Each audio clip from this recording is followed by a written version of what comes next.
Over the yogi states of Bauddhaka and Kutichaka, we came to Shiva concepts. And as we go into the things, what we find is in our lives, we try to escape problems. We try to suppress our problems, avoid our problems, run away from the problems. But it will never solve our. We are jumping from one problem to another problem, thinking of solving the problem. Problem that way you cannot solve. It goes lifelong to end somewhere and continue again in the next life. So it is endless. One day we have to put an end. Instead of running away from the situations and problems, try to go deeper into it. Find out. Don't run away. Try to go deeper. First attain the calmness. Accept the things as they are. And then you try to penetrate into and find. As you go deeper and deeper, you will find great meaning in whatever is happening. And my ego is interfering in the nature's plan. Nature has its own plan of evolution. It wants every soul to evolve. Evolution is the main purpose of nature. How we are born, how we grow, what is making us, how did we come to this world? We never came to this world out of our option. Though we are reluctant to go from here, we did not come out of our option. But we are brought here for what? What is the purpose? What is the significance of life? So many varieties of lives are there in this earth. What the difference between human species and rest of the species? The only thing that differs from all other animals and insects, varieties of species, plants and other things, in that human alone has got an intelligence. The intelligence, if it is not properly utilized, the nature of the mind is always to run down. Just like water, such a pure water falls from the sky. The moment it touches the ground, it gets soiled. Till it touches the ground, it is pure. The moment it touches, it gets soiled. And then it starts flowing down. Down it flows down. As it flows, it acquires more and more dirt. Finally, it goes and falls in a pit, where people cannot use it for any purpose. They cannot wash, they cannot drink. But in spite of all that, everyone sees dirty water there. But the sun doesn't see dirty water at all. It doesn't see the dirt. It sees only water. It evaporates the water, leaving the dirt there itself. Pure water. Again, that pure water which came down is going back and becoming cloud again. So there is a thing in this nature which restores every soul back to its original state, how it came into the nature. After having come to nature, the moment we came into the nature, we acquired the dirt. And we started moving, acquiring more and more dirt. But there is a divine which is always waiting to lift that soul back to its pristine purity. So we have to yield to that. We should not resist. Nature, the plan of nature is evolution of a soul, not involution. Though involution is a part of the process of nature, there is involution, there is evolution. Involution. Tree becoming seed is involution. The every bit of information, the blueprint is there in the seed. What is that seed? Seed contains the entire data of the tree. What type of taste the fruit gets? How many fruits does it yield in its lifetime? What is the type of bark? How it grows? Everything, even the process of growing is there in that seed. Small seed of the tree, huge tree. Each tree is involved in this seed, and the seed is going to become a tree again, with a capacity to give the seed again. The seed contains all the information, plus its own nature. Not only information, we know what is DNA. We can create a DNA, but we cannot put life into it. The life is its nature. So, like that, this, apart from all the contents and the process of creating it, there is another part. It has its own nature. The nature makes the tree convert into a seed again. Before a tree dies, it throws away thousands of seeds. It is its nature. Why? What is that nature? The nature doesn't want the species to die.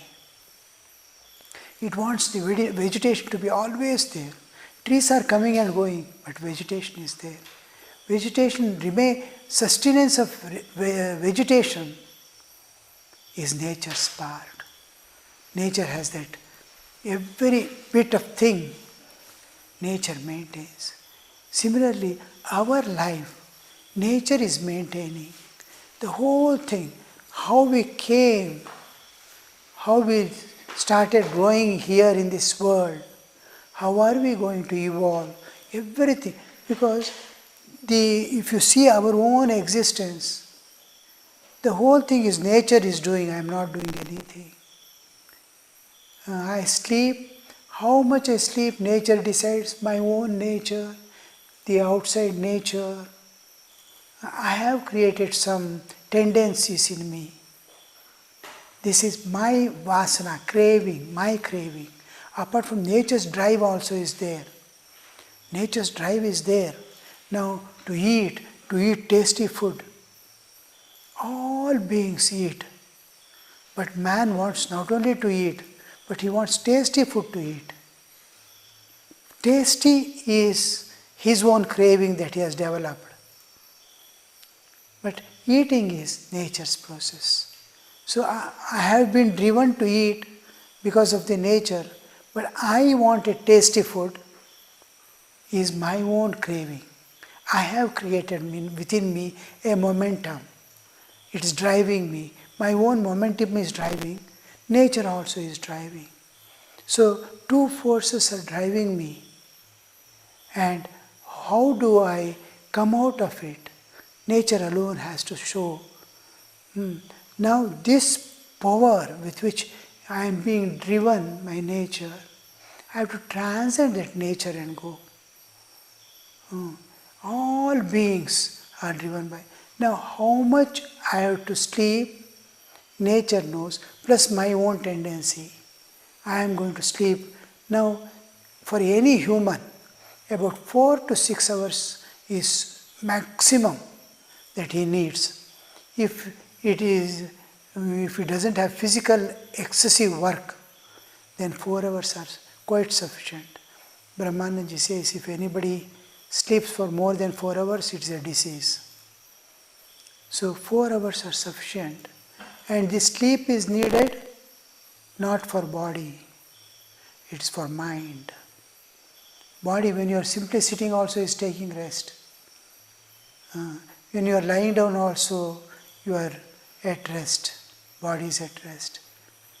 When you sleep, the memory fixing goes on. The whole body rests and enters into sleep. Then mind and intellect start working. Whole day, the mind has moved about in the world, recording things. Whatever it sees, whatever it talks, whatever it hears, whatever it plans, whatever it imagines, everything is recorded. and then when you sleep it is relayed. There will be minimum 16 dreams or 14 dreams in every person.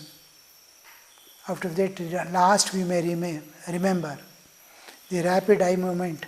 From that we discover how many sleeps he had at night.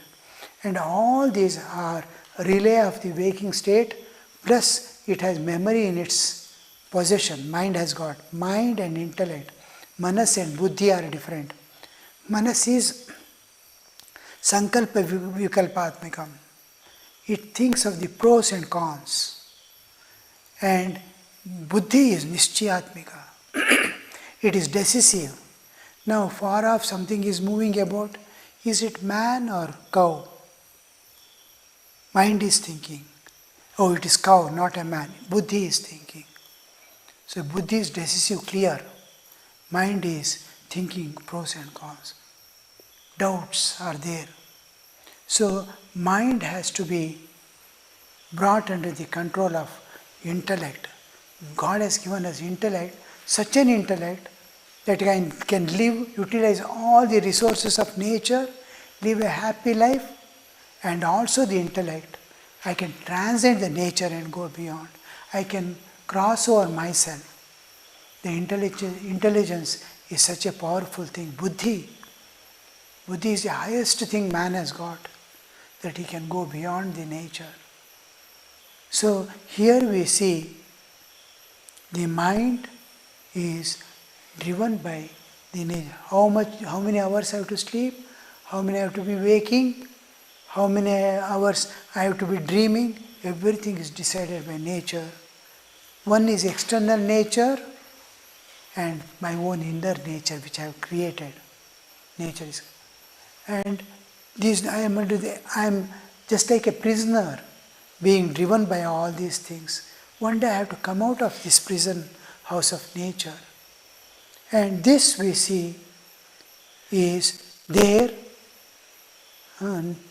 nature, and when I am made to wake up by nature, I eat. I am naturally I feel hungry. I have exhausted the energy. Hunger. The hunger is created by nature. I eat, breaking down, absorption. Everything is done by nature. I can't do anything. I cannot digest it. Nature digests it in my stomach.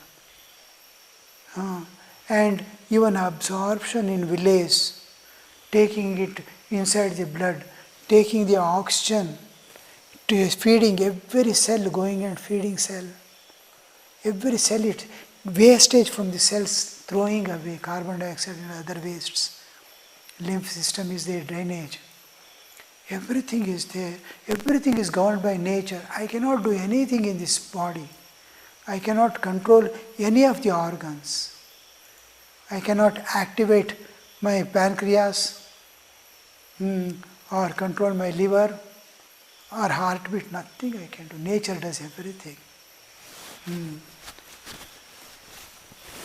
So we see the nature. I am a slave of nature and I am in the nature. Why?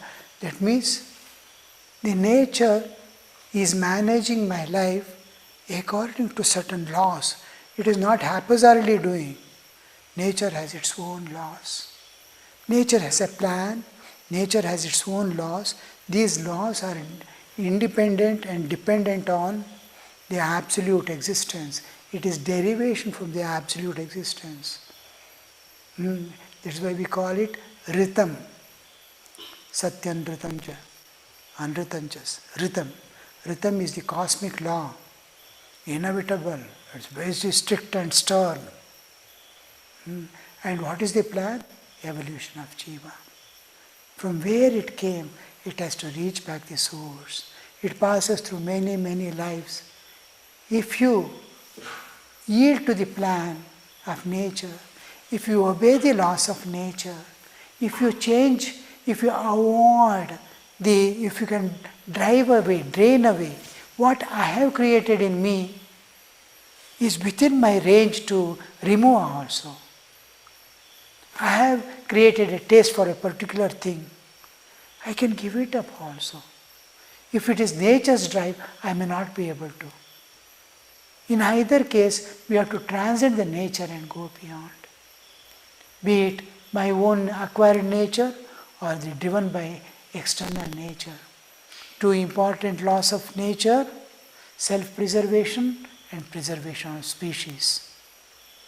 You can see how every being is preserving, self-preservation. In body system itself, a bacteria enters. I don't even know bacteria has entered. WBC are ready with fighting force. And how they grow according to the... if we are just yielding to nature, loving nature, being the tune of nature, nature smoothly takes me. I keep a ego which resists. I am not allowing the nature to work upon me. I have my own way. So nature has to... I was going to Kedarnath. I was climbing. 18 kilometers we had to walk up the hill in those days. I don't know presently. Maybe same. And one place I saw the villagers there going shortcut. I have to go along the road 5 kilometers. They climbed directly. I